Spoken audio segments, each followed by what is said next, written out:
Izin Pak, izin memperkenalkan diri, nama Taruna Remaja Muhammad Tatalarik, Notar 18010555, kelas MKTJC. Izin Pak, di sini saya akan menjelaskan materi yang telah saya pelajari tentang barang berbahaya. Yang pertama, kita masuk dalam pengertian dan klasifikasi angkutan barang. Kargo barang berbahaya terbagi menjadi dua frase, yaitu kargo dan barang berbahaya.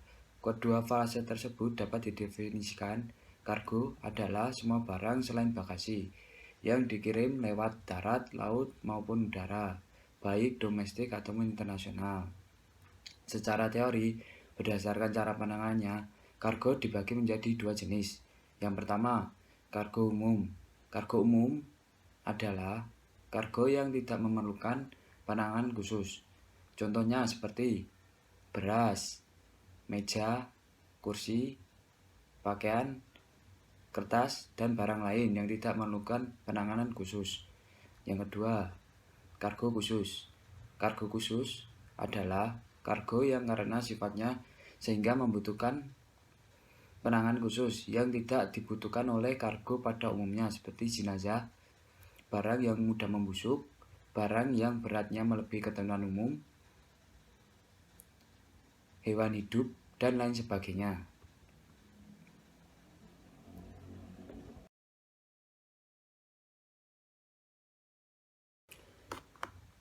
Lanjut ke dalam pengertian barang berbahaya.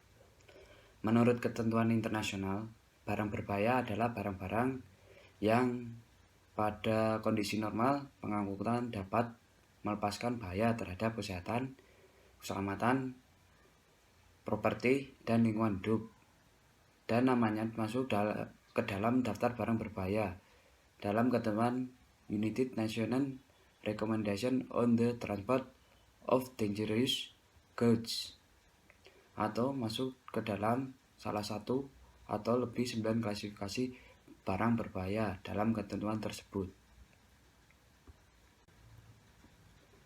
Kemudian kita masuk pengertian istilah dalam pengangkutan barang berbahaya. Ada ignition point, itu titik nyala sendiri. Boiling point, titik didih. Explosive limit, batas terjadinya ledakan. Flash point, titik nyala. Gases, gas seperti udara. IBC atau Intermediate Bulk Container. IBC adalah kemasan barang berbahaya dengan volume lebih dari 450 liter, tetapi tidak lebih dari 3000 liter. Kemasan atau packing. Packing adalah wadah yang digunakan untuk mengangkut barang berbahaya dengan volume tidak lebih dari 450 liter atau tidak lebih dari 400 kilo. Liquid atau zat cair. Zat cair memiliki berat dan volume tertentu, tetapi tidak terbentuk. Mereka mengikut bentuk tempat di mana ia ditaruh. Layer packing adalah kemasan dengan berat melebihi 400 kilo yang bisa diaplikasikan sebagai outer packing atau sebagai single packing. Portable tank. Portable tank adalah wadah untuk barang berbahaya yang bersifat portable, bisa dipindah-pindah dengan volume lebih dari 3000 liter. PSN atau Proper Shipping Name. PSN adalah nama barang berbahaya yang digunakan untuk pengiriman barang berbahaya. Solid atau zat padat. Terus ada vapor pressure atau tekanan uap. Lanjut untuk tanggung jawab dalam perizinan dalam pengangkutan barang berbahaya. Ada dasar hukumnya. Untuk dasar hukum nasional ada Keputusan Presiden nomor 21 tahun 2003. Untuk dasar hukum internasional itu ada di United Nations Recommendation on the Transport of Dangerous Goods.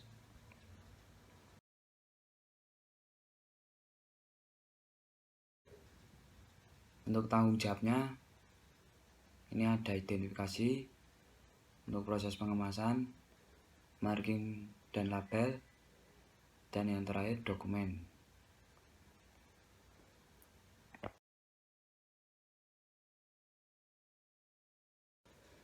Di sini juga ada pengaturan dan pengawasan pengangkutan barang berbahaya di Indonesia.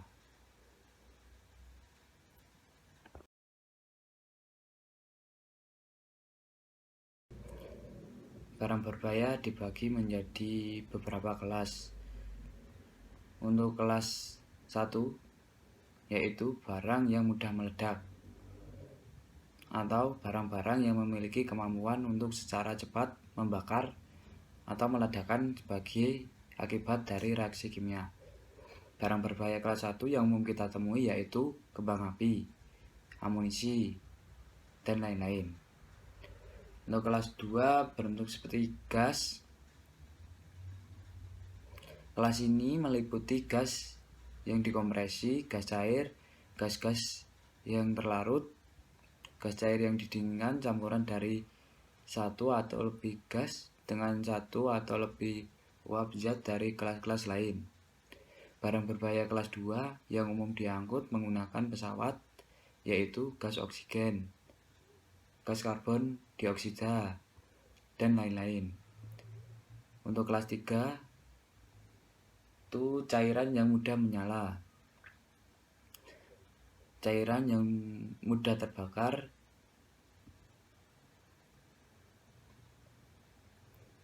yang mengandung padatan dalam larutan atau suspensi yang mengeluarkan uap yang mudah terbakar atau memiliki titik nyala pada suhu tertentu. Untuk barang berbahaya kelas 3 yang umum diangkut meliputi cat, bensin, parfum, dan lain-lain. Untuk kelas 4, padatan mudah terbakar. Padatan mudah terbakar adalah bahan yang dibawa kondisi yang dihadapi dalam transportasi yang mudah terbakar atau dapat menyebabkan memberikan kontribusi untuk api melalui gesekan. Zat atau bahan yang termasuk dalam kelas 4 yaitu sulfur, logam alkali, aktif karbon, dan lain-lain. Untuk kelas 5, oksidator atau oksidasi didefinisikan oleh peraturan barang berbahaya sebagai zat yang dapat menyebabkan atau berkontribusi untuk pembakaran. Zat atau bahan yang termasuk dalam kelas 5 adalah hidrogen peroksida. Untuk kelas 6 yaitu bahan beracun yang dapat mudah menular. Zat beracun adalah zat yang dapat menyebabkan kematian atau cedera serius, membahayakan kesehatan manusia, apalagi jika tertelan, terhirup, atau kontak dengan kulit. Zat atau bahan yang termasuk dalam barang berbahaya kelas 5 yaitu cyanida, fenol, pestisida, limbah rumah sakit, dan lain-lain. Untuk kelas 7 ada bahan radioaktif. Adalah bahan yang mengeluarkan sinar radiasi yang berbahaya bagi manusia, binatang, dan barang. Zat dan bahan yang termasuk dalam kelas 8 yaitu uranium, batuan radioaktif, beberapa bagian perlengkapan medis. Kelas 8, bahan korosif. Bahan ini bentuknya cair atau padat yang dapat menyebabkan kerusakan pada kulit jika disentuh. Bahan yang termasuk barang berbahaya kelas 8 yaitu asam kuat seperti asam sulfat, basa kiat seperti natrium hidroksida, air aki, dan lain-lain. Untuk yang terakhir, barang berbahaya kelas 9. Kelas 9 ini barang atau benda-benda lainnya yang dianggap dapat membahayakan namun tidak termasuk dalam 8 kelas tadi. Kemungkinan dapat menimbulkan bahaya terhadap manusia. Bahan yang termasuk dalam kelas 9 meliputi zinc-oksida, baterai litium, mesin motor, atau bagian airbag, dan lain-lain. Terima kasih. Sekian penjelasan dari saya.